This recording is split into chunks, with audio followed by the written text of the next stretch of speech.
going to talk to you briefly about managing psychiatric illness within the context of HIV within Africa. Rita Tom spoke mostly about HIV-associated neurocognitive disorders, and today I'm going to talk a little bit about common mental disorders and then some stuff about psychosis in HIV. I'm going to kind of do this within the context of one or two case presentations just to kind of let most of the information kind of sink in. And then I'm going to talk a little bit about task shifting, because we really need to get out there into the community. Mental health needs to be integrated within HIV services, and then also HIV needs to be integrated within psychiatric services. So, you know, psychiatric disorders really are a lot more common in people living with HIV/AIDS than in the general population, up to 7 times more common with major depressive disorder in those people with HIV. And the importance of recognizing depression in these patients is very important, because those patients with depression or with mental illness have a decreased likelihood of getting highly active antiretroviral treatment.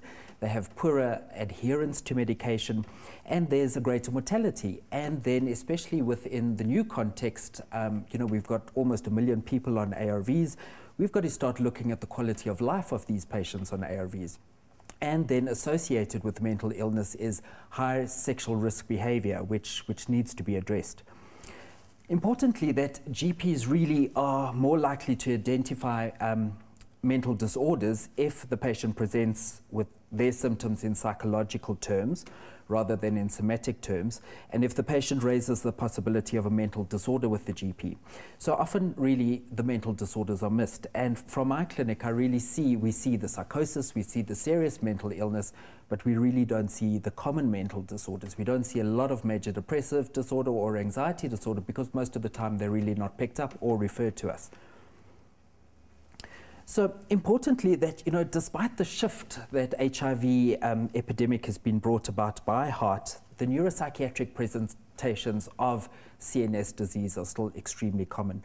And HIV really is the great imitator of modern psychiatric illness. But patients with psychotic disorders or cognitive impairment disorders really do have an elevated risk of HIV infection, and the psychotic disorders then influence the course of the HIV infection by impairing immune function and also influencing behavior.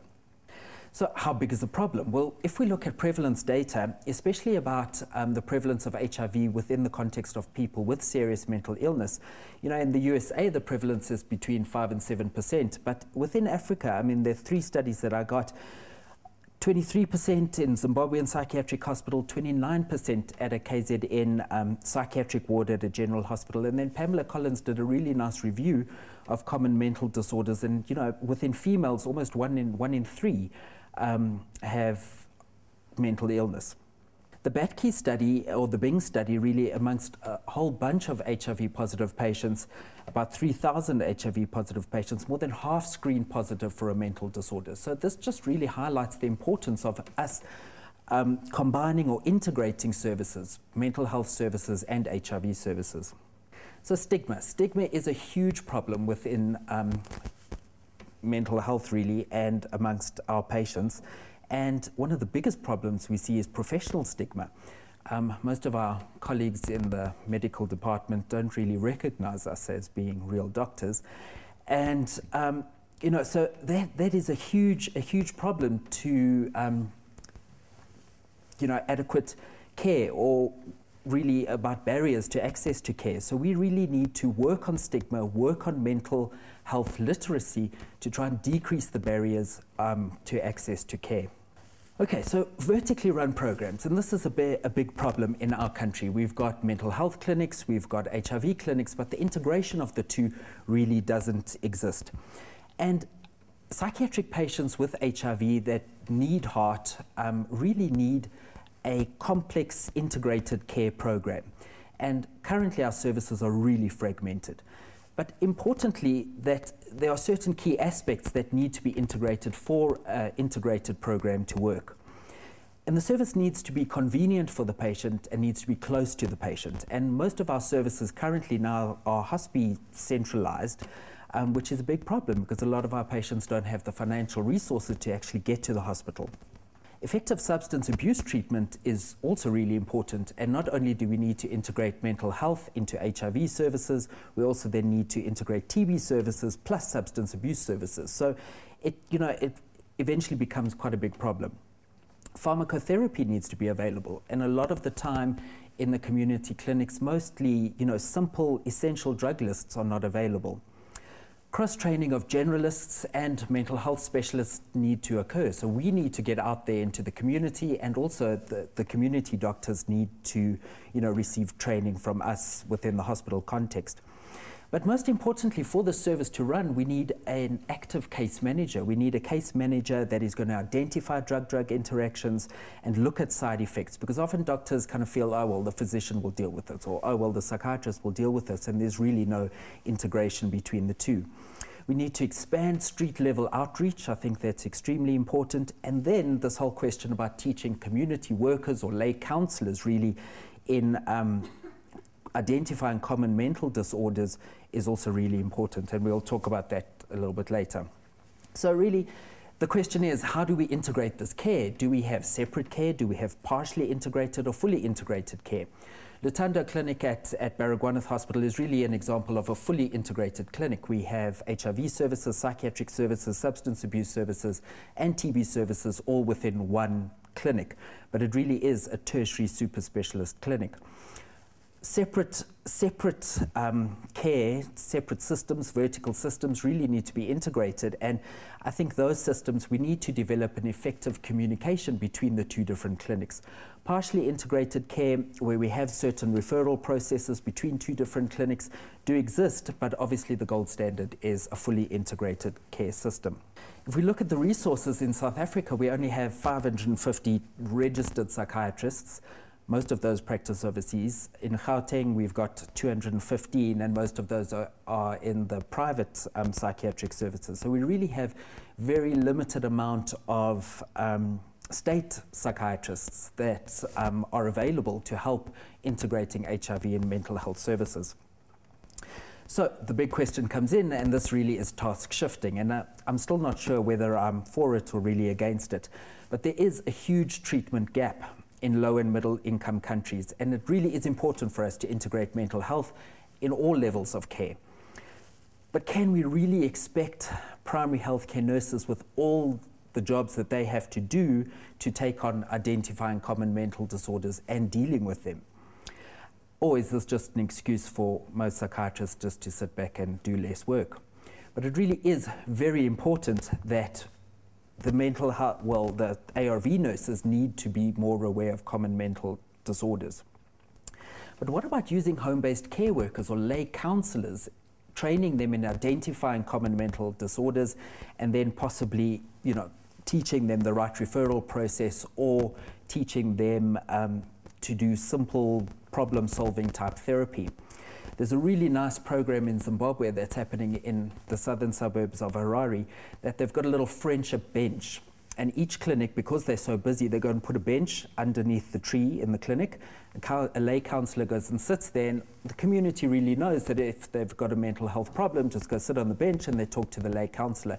And if it's a really serious problem, it then gets shifted up the line. So we need to start thinking of innovative ways in South Africa how we're going to try and integrate these problems.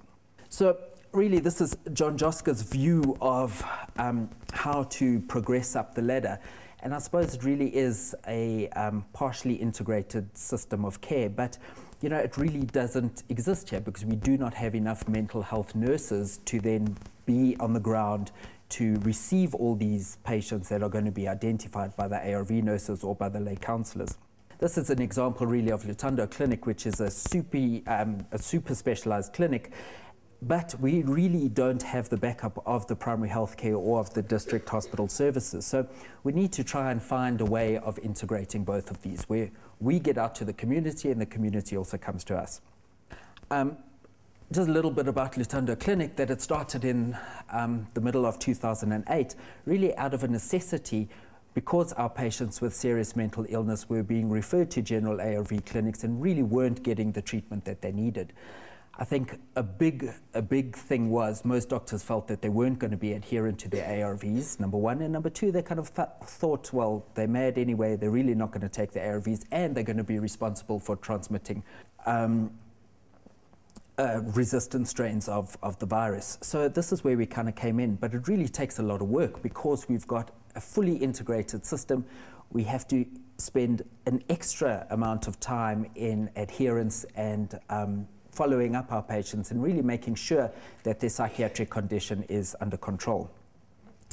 But the gist of our clinic really is psychiatrist-initiated, psychiatrist-run, and psychiatrist follow-up of HIV, TB, and all medical conditions, which a lot of people look down on us for, but anyway. I think substance abuse problems are very important, and often people feel that people with substance abuse issues or substance use disorders really are weak individuals. And we need to start including and integrating substance abuse disorders or substance abuse services within our services as well. There really is a very high prevalence of substance abuse amongst HIV-positive patients, with lifetime rates being as high as 74%.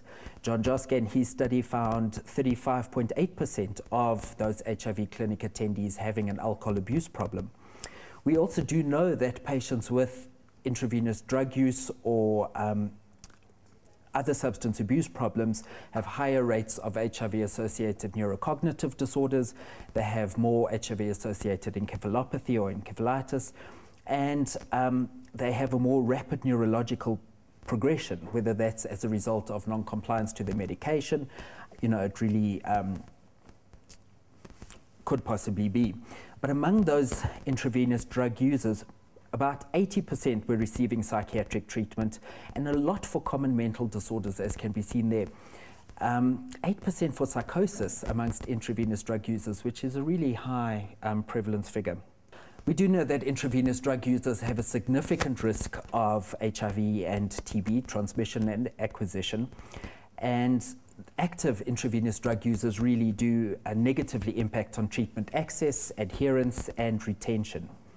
It's also very important to note that those on substitution therapy, that the interactions between various ARVs, psychotropic drugs, and then obviously the opioids, that various doses need to be adjusted. So it also becomes quite specialized. But what really is clear is that a comprehensive strategy is needed to deliver a very good preventative, diagnostic, and a curative service to a triply diagnosed people which are highly stigmatized. Now, depression and HIV. Depression does influence the immune system. It alters the function of killer lymphocytes, increased levels of CD8 lymphocytes, affects adherence, increases mortality.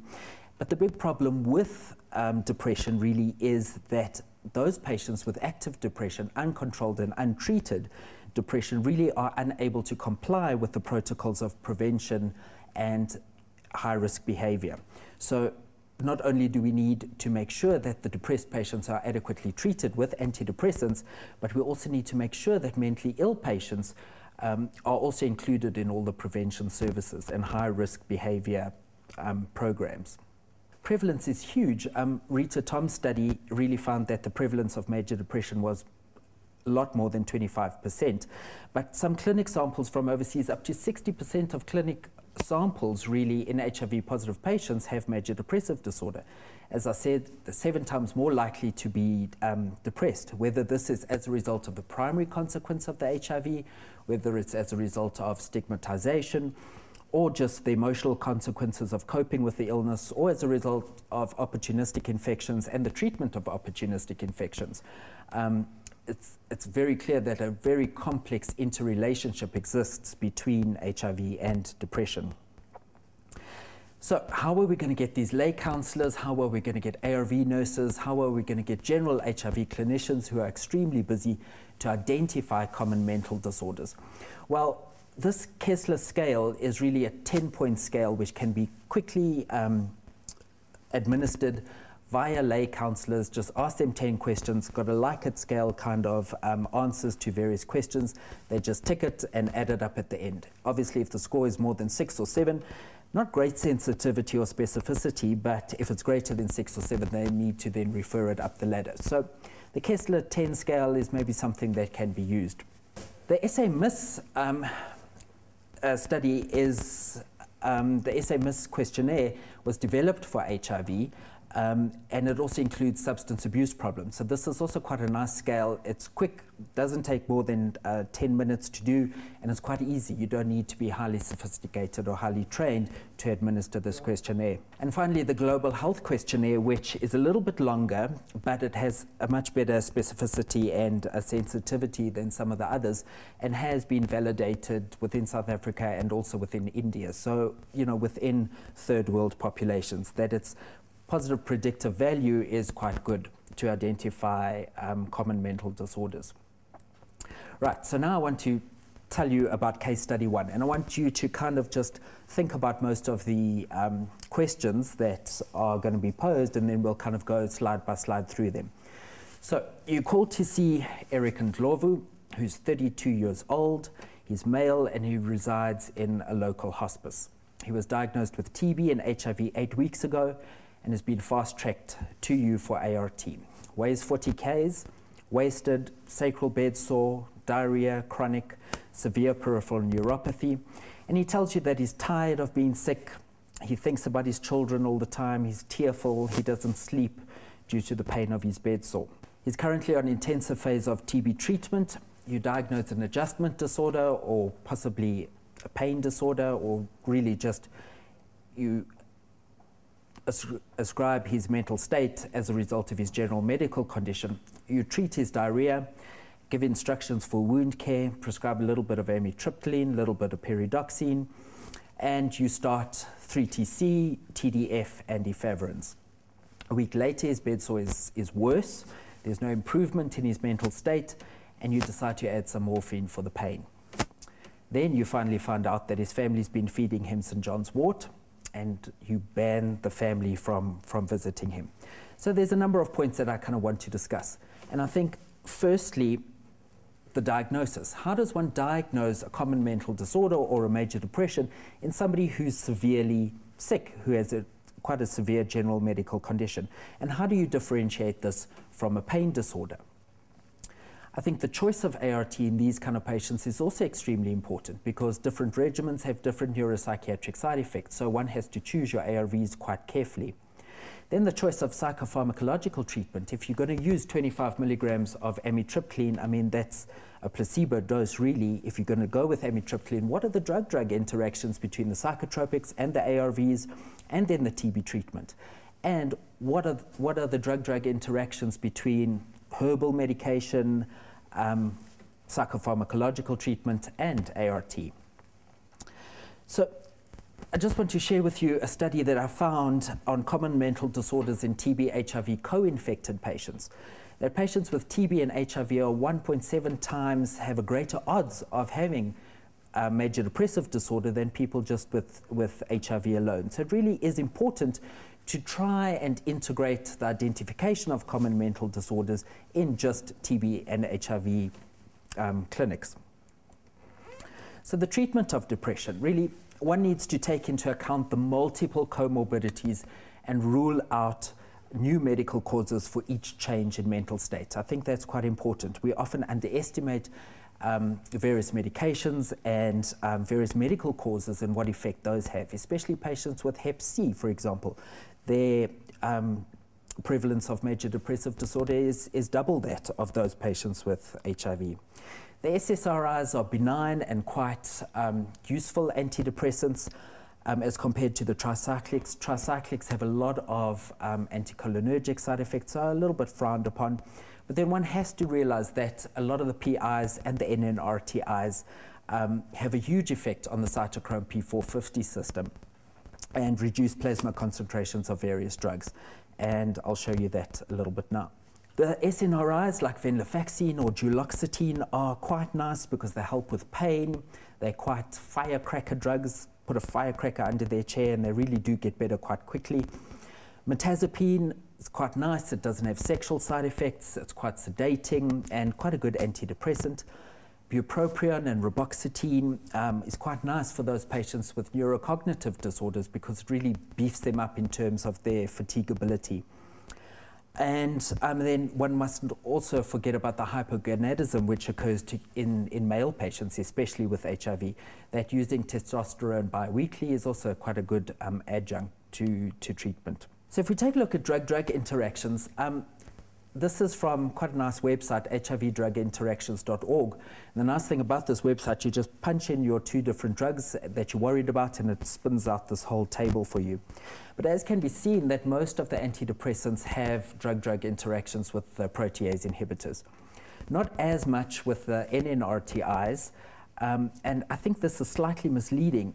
Fluoxetine there, it says that the interactions with efavirenz and nevirapine are really, it says they're quite safe, which I don't particularly agree with because I think fluoxetine is quite problematic with the CYP450 system. So if I did have to choose an antidepressant, I would rather go with something like citalopram or sertraline. And as you can see, there are big red dots with St. John's wort.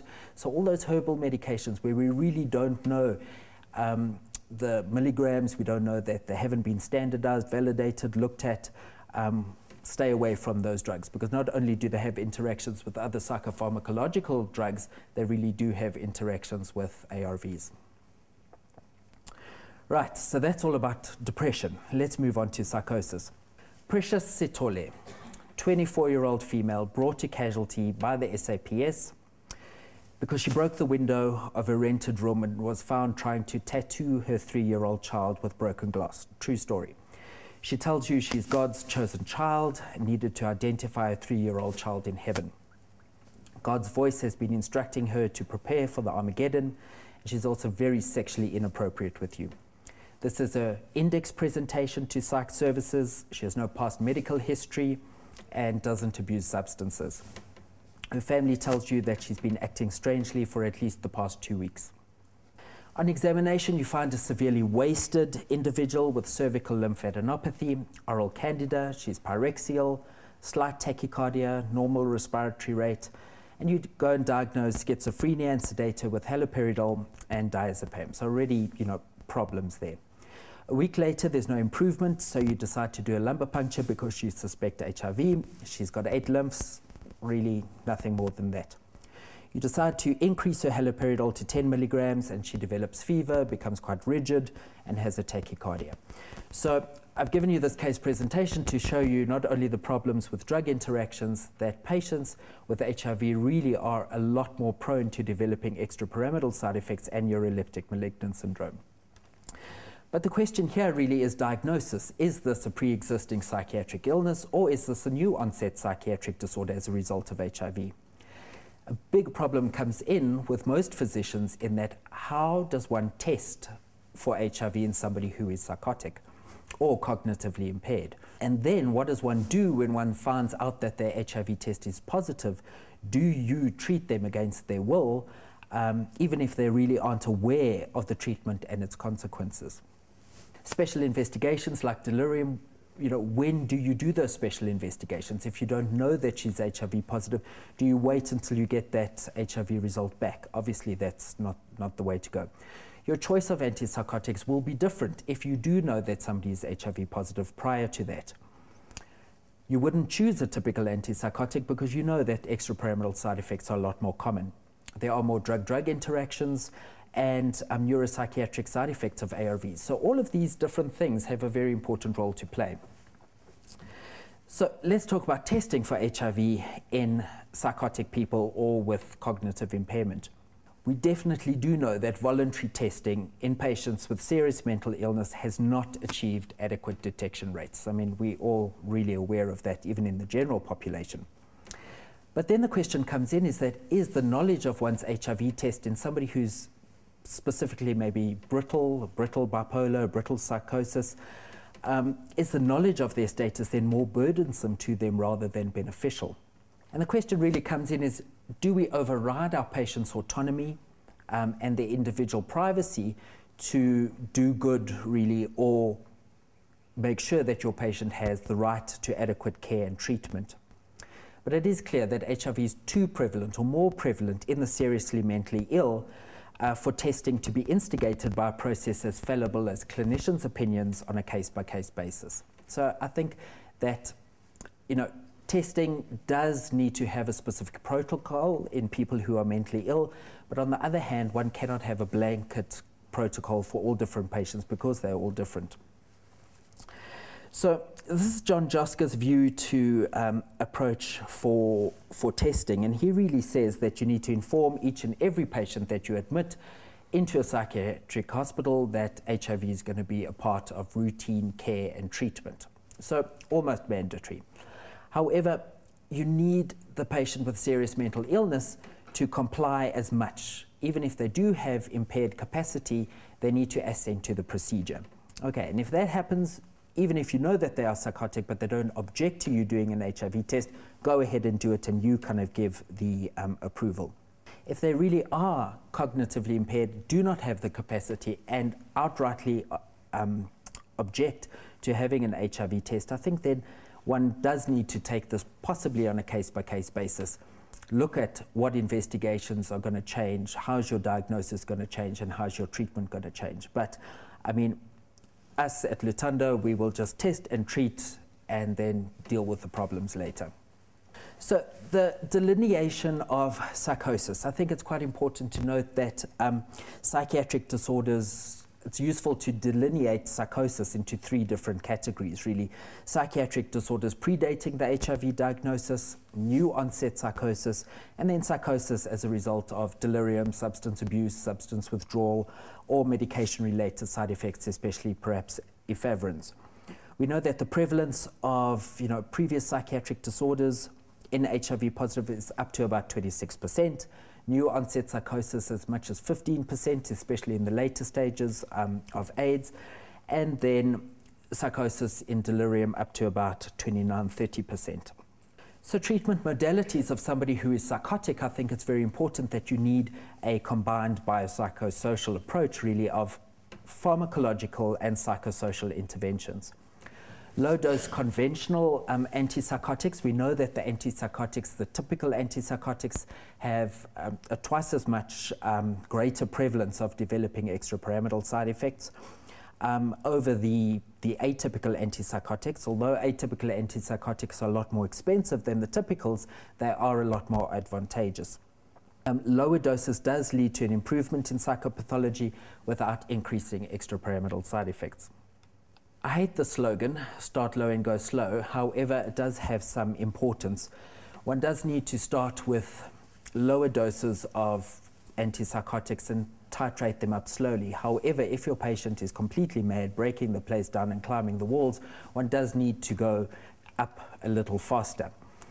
But antipsychotics really are safe and they are efficacious. Typical antipsychotics are obviously great for the positive symptoms. Atypical antipsychotics great for both positive and negative symptoms. Risperidone really is the antipsychotic of choice, I suppose, in the state services. One just needs to worry that when you combine it with a PI, that the concentrations of risperidone double up, and then the propensity to get extrapyramidal side effects is a lot more. Olanzapine, not a great drug at all. There are huge drug-drug interactions, lots of other side effects, and a lot of metabolic syndromes, hypercholesterolemia, all of those kind of issues. Quetiapine is a nice drug, but there's also drug-drug interactions with protease inhibitors. Then I found a nice study in last month's Case Reports in Medicine about the beneficial neuromodulatory effect of aripiprazole. Now, aripiprazole is kind of our newest antipsychotic, a great drug, almost a dopamine stabilizer, I suppose one could put it in that way. But it has been shown in vitro and in, I think, one in vivo study that it does reduce the pro-inflammatory cytokines and increases anti-inflammatory cytokines, reducing viral replication by its inhibitory effect on interferon gamma. So that does look promising for us and for you guys, I suppose. But one does have to watch out for extrapyramidal side effects. One does have to look at the dyslipidemias, the hyperglycemias as a result of the antipsychotics. Right, viral reservoirs, a nice new way to go for CNS disease really is that latent viral reservoirs are present in the brain. We all know that there are sanctuary sites. The brain is a sanctuary site, storing viral variants and producing persistent low-grade viral replication. So that obviously, together with peripheral replication and infiltrating macrophages, does result in ongoing CNS disease. So the important thing is, if we can stop or eliminate those viral reservoirs, what could we do to CNS psychiatric disease? And this has a huge role to play in what type of penetrating drugs do we use. Do we use drugs with a higher CNS penetration, or do we need to go with drugs that are in the standard regimens? So this was Scott Latondra's work from 2008, and he divided all the different ARV drugs according to their CSF effectiveness and their other very pharmacokinetic and pharmacodynamic capabilities, and he divided it into two groups, a high penetrating, intermediate, and a low penetrating, and kind of gave all the different drugs a score. So as one can see there, AZT, nevirapine, and the PIs are actually quite nicely penetrating. His latest score, which kind of came out at CROI this year, he's divided them up into 4 different groups and given each drug a score. So your CPE score now is then going to be the addition of all your drugs. So as we can see, zadovudine, highest penetration, nevirapine, great penetrator, and then indinivo, which we don't really use as much. But unfortunately, tenofovir has the lowest score, and that's a drug that we're using in huge amounts at the moment. So this was his study, really CNS penetration effectiveness rank, and the higher your CPE score is really correlated with a lower HIV RNA level in your CNS. And each unit or numeral that is decreased in terms of your CNS score, you have a 2.43-fold increase in having a detectable viral load in your CSF. So obviously your idea is to get the highest penetrating regimen that one can get to control CNS psychiatric disease. But then what happens is that those ARVs that have neuropsychiatric side effects, psychosis as a result of efavirenz is quite rare, really, not a prevalence of not really more than 1%. Neuropsychiatric side effects develop rapidly after the first dose and kind of wane over the first month, really. But efavirenz containing regimes have more frequent neuropsychiatric side effects than non-efavirenz containing regimens. But a nice study done at Charlotte Makeke this year, published 1 or 2 months ago, they took a look at efavirenz concentrations in various patients at the RHRU clinic at Charlotte Makeke, and they found that patients who were homozygous for that allelic variant of the TT516GT polymorphism of the CYP2B6 cytochrome were poor metabolizers for efavirenz, and therefore had higher concentrations of efavirenz in their blood and in their CSF, and therefore were more likely to develop neuropsychiatric side effects. Their prevalence of this allelic variant really was about 23%. So almost 1 in 4 patients at their clinic had this allelic variant. So it's something to take note of. But then we get hugely nicely penetrating drug regimens, very great CNS scores, and we do realize that there is certain ARVs, especially the ones with the highest CPE score, really perturb neuronal calcium homeostasis and affect mitochondrial membrane potential, leading to neuronal dysfunction. And in a study by Robertson, also in this year's Neurology, those patients that were on very good CNS penetrating drug regimens who stopped them for various reasons, there was an improvement in their neurocognition, which is quite worrying in some aspects. So one does need to proceed with caution in using increased penetrating CRT drugs, especially when we want to initiate drugs in patients with CNS disease with higher CD4 counts, for example, in those patients with HIV-associated neurocognitive disorders with higher CD4 counts. So one needs to take that into account. All right, ARV antipsychotic drug-drug interactions. If one looks at the typical antipsychotics, although there are drug interactions with the PIs, there's not too many drug interactions with the NRTIs and a little bit more with the NNRTIs. one can see that sulpiride is a really nice drug to use because there are absolutely no drug interactions across the board. Sulpiride is also quite a nice drug in terms of not having a huge propensity to cause extrapyramidal side effects.